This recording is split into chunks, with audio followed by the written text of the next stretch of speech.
Hello, welcome back to this series on hemostasis. This lesson will be the first of three that will be focusing on disorders of the platelets, and I'm starting with thrombocytopenia. By the end of the video, you will be able to define thrombocytopenia, to list its etiologies, to describe the pathophysiology, clinical features, diagnosis, and treatment of disseminated intravascular coagulation, thrombotic thrombocytopenic purpura, and heparin-induced thrombocytopenia. And last, you'll be able to list the conventional thresholds for prophylactic platelet transfusions. First up, what is thrombocytopenia? Thrombocytopenia is defined very simply as a platelet count that is below the lower limit of normal, which is usually around 150,000 platelets per microliter. Due to the relatively wide range of normal platelet counts, it's possible for an individual to experience a significant drop from their personal baseline, but still fall within their normal range. So a patient's baseline platelet count might be 300 to 400,000, and then one day it's suddenly noted to be 160,000. In general, this should still be treated similarly to true thrombocytopenia. There's a converse to that though, which will take a simple figure to demonstrate.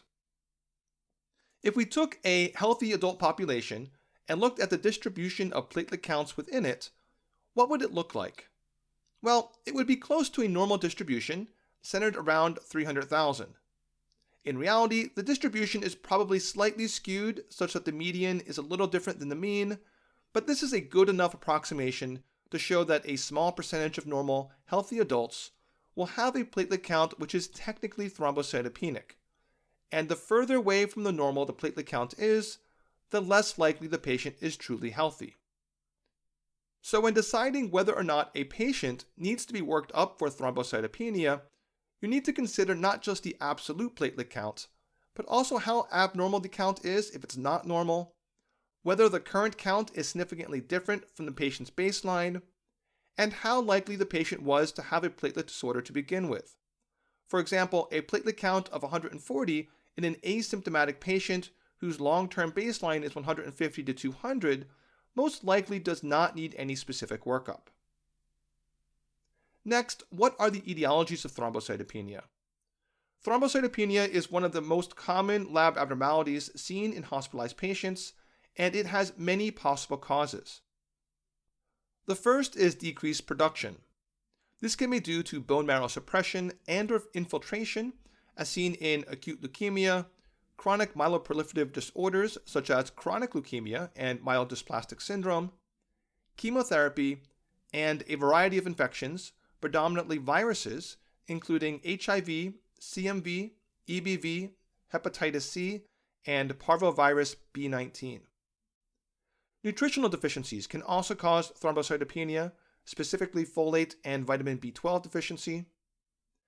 While many drugs are associated with thrombocytopenia, relatively few directly impair their production, aside from the aforementioned chemotherapy. The antibiotic linezolid is one of the more commonly cited examples here. And there are also a variety of rare genetic diseases that can lead to low platelet production. The platelet count can instead be low due to increased destruction, immune-mediated or non-immune-mediated. In the former category, there is a condition called immune thrombocytopenia, usually abbreviated as ITP, and also known as idiopathic thrombocytopenic purpura. Most drugs which cause thrombocytopenia do so by inducing antiplatelet antibodies. Sometimes this is referred to as a secondary ITP. As a general class, antibiotics are particularly common culprits, but it doesn't even need to be a medication per se. Herbal products can do this, and even certain foods have been implicated. Heparin-induced thrombocytopenia is a distinct clinical entity from other drug-associated thrombocytopenias, which is much more serious and which I'll discuss more in a few minutes. Both antiphospholipid antibody syndrome and lupus are also in this category. In the non-immune mediated category are disseminated intravascular coagulation, thrombotic thrombocytopenic purpura, hemolytic uremic syndrome, and prosthetic heart valves. There are two other mechanisms which rarely become clinically relevant: Sequestration happens in patients with massive spleens, in which there is a much higher percentage than normal of the platelets that are hanging out in that organ. And thrombocytopenia can also be the result of simple dilution after either massive infusions of IV fluids or massive red blood cell transfusion. The last category is for those etiologies which either have multiple proposed or possible mechanisms. Here is sepsis and alcohol use, as well as a number of obstetric complications, including gestational thrombocytopenia, preeclampsia, and HELP syndrome. I'm now going to focus on 3 of these disorders, DIC, TTP, and HIT, as 3 life-threatening diseases in which thrombocytopenia is a major clinical feature. First up is DIC. The pathogenesis of DIC starts with a discrete trigger, a systemic exposure to a procoagulant factor, such as tissue factor, particular bacterial lipopolysaccharides, or a theorized cancer procoagulant factor. This initiates the coagulation cascade with the development of widespread microthrombi. This consumes coagulation factors, anticoagulation factors, and platelets, leading to a state called consumption coagulopathy. And the widespread clotting is also associated with widespread fibrinolysis, which is notable because at high concentrations, fibrin split products inhibit thrombus formation. Between these 2 pro-bleeding effects and the aforementioned thrombi leading to ischemia, the net result is widespread end organ damage. DIC actually exists on multiple spectrums. Not only is there a spectrum of severity, but also one of chronicity. In acute DIC, also known as decompensated DIC, the production of platelets and coagulation factors cannot keep up with consumption. Common etiologies include septic shock, acute promyelocytic leukemia, also known as APL, and obstetric catastrophes. As you might be able to guess, clinically apparent bleeding is more common than thrombosis, and labs in acute DIC are markedly abnormal. In contrast, in chronic DIC, production of platelets and coagulation factors can keep up with consumption. The common etiology here is malignancy. Clinically apparent thrombosis is more common than bleeding, and most labs are normal or near normal. Etiologies can also be thought of in terms of common and uncommon ones. Common etiologies of DIC include sepsis, malignancy, trauma, a variety of obstetric complications such as preeclampsia and eclampsia, peripartum hemorrhage and placental abruption, along with many others, and massive hemolysis. Uncommon etiologies include crush injuries, extensive burns, stimulant overdose, snake venom, and severe hyperthermia. When it comes to diagnosing acute DIC, some clinicians make the diagnosis on the sole basis of consistent lab abnormalities in a patient with a known predisposing condition, while others reserve the diagnosis for those patients who have also clinical evidence of DIC, that is, bleeding from catheter sites, spontaneous hemorrhage, thrombi, etc. The lab abnormalities themselves fall into different categories. Platelet consumption obviously results in a low platelet count. Coagulation factor consumption results in an elevated INR and PTT. And fibrinogen consumption results in low fibrinogen and an elevated D-dimer. In addition, a mild to moderate microangiopathic hemolytic anemia with schistocytes is also common. This is a result of mechanical shearing of red blood cells as they pass by microthrombi and/or fibrin strands stretching across capillaries. Chronic DIC, on the other hand, is more tricky to diagnose, since the labs as a whole are closer to normal, and the diagnosis is largely based on the presence of multiple thrombi seen in a patient with malignancy, which therefore exists on a spectrum of just the general hypercoagulability experienced in cancer. When it comes to the treatment of acute DIC, the most important considerations are to treat the underlying disorder and to provide hemodynamic support for patients at risk of hypovolemic shock from hemorrhage. Other considerations include platelet transfusions, with typical thresholds of 10 to 20,000, though higher thresholds might be more appropriate in the setting of massive hemorrhage. There is not any one specific threshold for transfusing fresh frozen plasma. and cryoprecipitate is typically transfused when the fibrinogen drops below 100 milligrams per deciliter, though that cutoff is arbitrary. Remember that the primary goal of transfusions in DIC is to prevent bleeding. It is not to normalize coagulation tests. Beyond transfusions, there are a number of other therapies sometimes used. However, the balance between benefit and harm of either anticoagulation or prothrombotic medications is unclear, and these are probably best avoided. I'll now talk about thrombotic thrombocytopenic purpura. This is the most common example of a thrombotic microangiopathy, or TMA. Like DIC, TMAs are characterized by diffuse microvascular thrombus formation, but instead of marked derangements in coagulation profiles, microangiopathic hemolytic anemia is a more pronounced feature. TTP is specifically caused by decreased activity of the enzyme ADAMTS13, which normally breaks down the largest von Willebrand factor multimers into smaller units. This decreased activity is most commonly caused by inhibitory autoantibodies against the enzyme.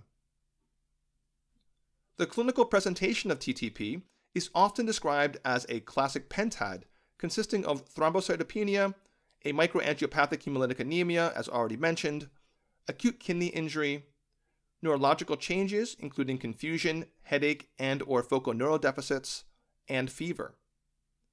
However, this classic pentad is almost never seen. First, about 1/2 of patients have normal renal function at presentation, and less than half of patients have a fever. Instead, GI symptoms, bleeding, and purpura may be more common presenting features. TTP is an emergency, and treatment should be started presumptively based on clinical features and preliminary testing, such as a CBC and blood smear. While ADAMTS13 activity and the presence of an inhibitor are diagnostic, these are usually send-out tests, the results of which are not available within a clinically useful timeframe. Treatment of TTP consists of daily plasma exchange, steroids, and may include rituximab. Platelet transfusions are typically not recommended. It's not uncommon for clinicians to struggle over distinguishing DIC, TTP, and the aforementioned ITP, so let me compare the typical lab findings in each. In DIC, the platelet count is low, INR and PTT are high, there is sometimes a microangiopathic hemolytic anemia, fibrinogen is low, and the dimer is high. In TTP, platelets are low, the INR and PTT are usually normal, there is almost always a hemolytic anemia, and fibrinogen and D-dimer may be either significantly elevated or normal. And in ITP, the low platelet count is usually the only significant hematological abnormality. The last disorder to discuss is heparin-induced thrombocytopenia, or HIT. Aside from bleeding due to its intended mechanism of action, HIT is heparin's only other major side effect. There are actually two types of HIT, type 1 and 2. Type 1 HIT is caused by non-immune mediated platelet aggregation. It happens after about 2 days of therapy with a platelet nadir of around 100,000, the clinical significance of which is pretty low. Type 2 HIT is caused by antibodies to the complex of PF4 and heparin. The onset is typically within 5 to 10 days, but within 1 day is possible if the patient has had prior heparin exposure within the preceding 3 months. The platelet count typically dips down to below 50% of baseline, and the overall clinical significance of HIT type 2 is very high. Counterintuitively, the greatest risk from type 2 HIT is the development of thrombosis. Venous thrombosis, such as a DVT or PE, is more common than arterial thrombosis, like a stroke or MI, though when it occurs, the latter is more likely to be devastating. The remainder of the discussion about HIT will focus just on type 2. The first step in diagnosing type 2 HIT is to calculate something called the 4T's score, which is a classic example of a clinical prediction rule. The T's stand for degree of thrombocytopenia, timing of thrombocytopenia, evidence of thrombosis, and other possible causes of thrombocytopenia.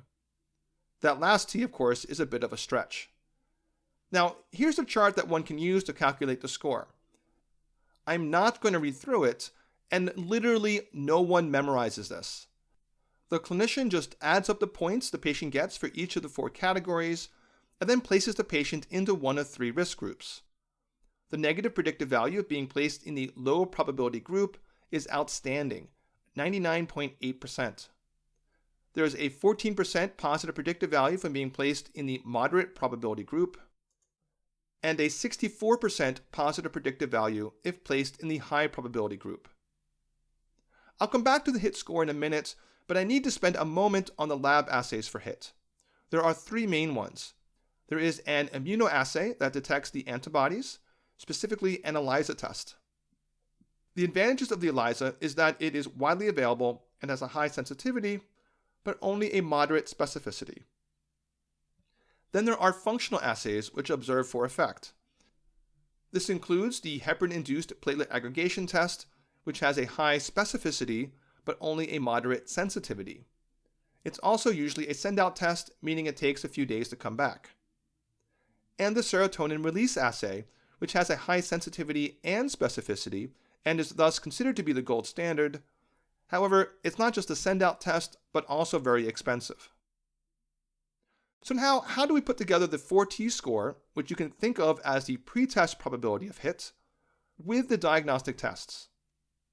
Here's one published algorithm. In a patient with suspected HIT, if the 4T score is in the low prob category, you've ruled out HIT and you are done. If the 4T score is in the moderate probability category, check the ELISA. Remember that it has a high sensitivity, so if it's negative, this will rule out HIT. If positive, go on to check a functional assay with a preference for the serotonin release assay if it's available.